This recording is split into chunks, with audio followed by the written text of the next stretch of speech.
La fin des temps sera accompagnée de plusieurs signes petits et grands.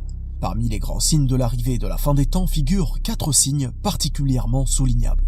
Il s'agit de l'apparition du Mahdi, du Dajjal, du Messie et de Gog et Magog. Mais qui sont-ils? Quel rôle ont-ils? Comment vont-ils apparaître et comment vont-ils disparaître? C'est ce que nous allons voir dans cet épisode de la fin des temps avec preuve.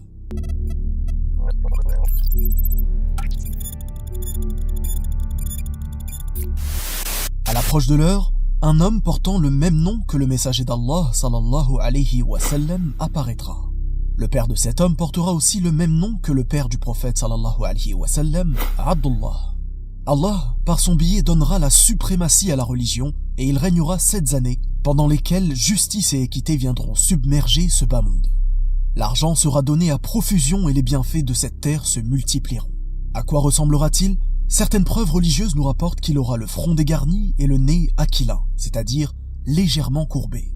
Il apparaîtra en Orient, mais contrairement à ce que les gens pensent, il vivra une certaine période sans même savoir qu'Allah, subhanahu wa ta'ala, l'a désigné à ce titre. En une nuit, Allah le parfera. Ibn Kathir, rahmatullahu alayhi, en conclut qu'il se repentira, qu'Allah acceptera son repentir et qu'il le guidera alors que ça n'était pas le cas avant cela.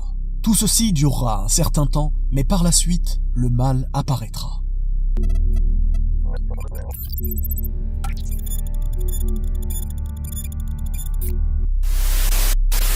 Un homme, jeune, brun, aux pieds varus, cheveux crépus, front dégarni, le cou large, avec un des 2 yeux endommagés ressemblant à un raisin, apparaîtra non loin de la région iranienne et plus précisément de Khurasan.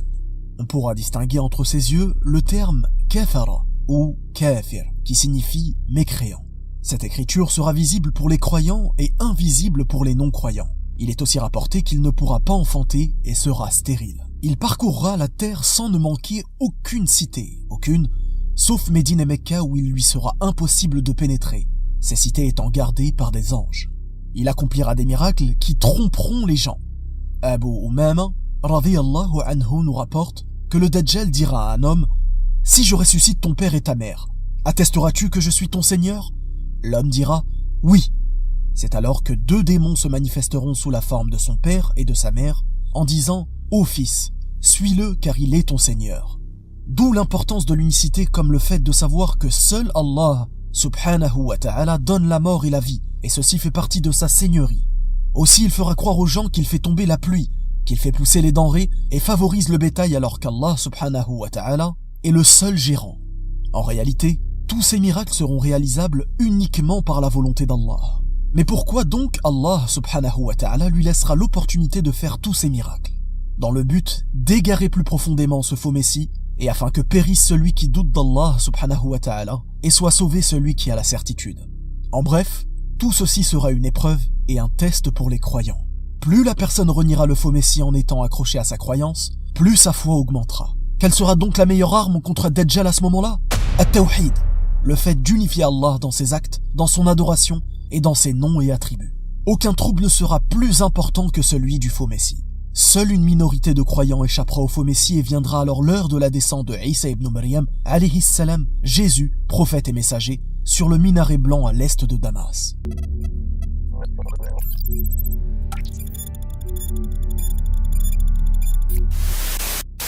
Isa ibn Maryam alayhi salam, prophète et messager, descendra sur le minaret blanc à l'est de Damas en tant que Messie.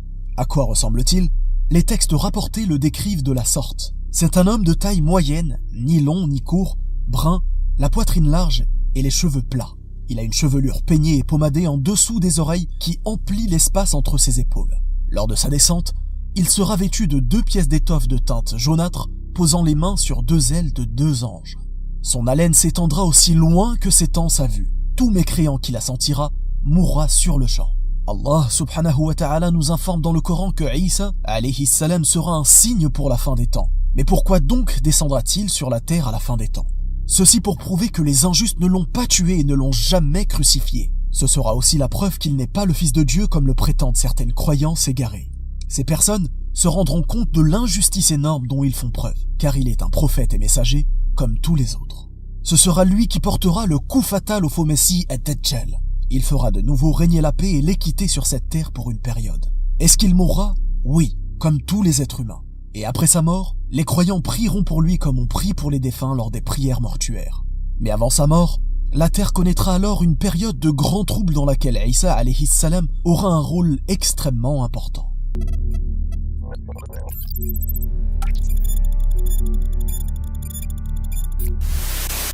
Sont-ils des monstres? Sont-ils des démons? Désigne-t-il une métaphore? Eh bien non, ils sont humains de la descendance de Adam alayhi salam, comme le rapporte Abdullah ibn Amr, radiyallahu anhu. Dans le même hadith, il est dit d'eux, lorsqu'ils seront envoyés aux gens, ils saccageront leur vie. À quoi ressemblent-ils? Il est rapporté qu'ils ont de petits yeux, le nez petit et fin, cheveux roux, et le visage large tel un bouclier martelé. Dans la sourate Al-Kahf, Allah subhanahu wa ta'ala nous informe que Dhul Qarnayn a érigé un remblai à leur encontre pour préserver un peuple qui était victime d'eux. Dans la sourate Al-Anbiya, Allah subhanahu wa ta'ala nous informe dans ce sens, jusque soient relâchés les Ya'juj et les Ma'juj et qu'ils se précipiteront de chaque hauteur. C'est alors que la vraie promesse s'approchera tandis que le regard de ceux qui ont mécru se fige. Malheur à nous, nous y avons été inattentifs, bien plus, nous étions des injustes. L'arrivée de Gog et Magog sera évocatrice de la proximité imminente de la fin des temps. Le soufflement dans la trompe, la destruction du monde et l'arrivée du jour des comptes n'aura alors jamais été aussi proche. Ils seront une épreuve très difficile pour l'humanité. Il sera alors très difficile de trouver de l'eau pour s'abreuver. Aucun être humain ne pourra faire quoi que ce soit contre eux si ce n'est par l'invocation. L'invocation de qui? De Isa alayhi salam, qui justement sera exaucé par Allah subhanahu wa ta'ala, comme nous informe le hadith authentique à ce sujet. Allah subhanahu wa ta'ala enverra alors des parasites afin de leur donner la mort et stopper leur action. Pourquoi ont-ils été créés? Car ils sont un signe final de la fin des temps. Dans la sourate Al-Kahf, Allah subhanahu wa ta'ala nous informe dans ce sens, nous les laisserons ce jour-là déferler comme les flots les uns sur les autres et on soufflera dans la trompe, puis nous les rassemblerons tous. Ceci étant dit, que se passera-t-il après que l'on soufflera dans la trompe? Qui restera-t-il sur terre? Quel sera l'état des gens? Nous verrons tout cela lors du prochain épisode qui traitera de la description en détail du jugement dernier. Si vous avez relevé le défi lors du précédent épisode en mémorisant les 2 premiers versets de la sourate Al-Kahf, je vous invite à mémoriser à présent 3 versets de plus avant le prochain épisode, Inch'Allah. Le but étant de mémoriser les 10 premiers versets de la sourate Al-Kahf avant la fin de cette mini-série. On se dit à très bientôt, Inch'Allah. Barakallahu fikum. Wassalamu alaykum wa rahmatullah.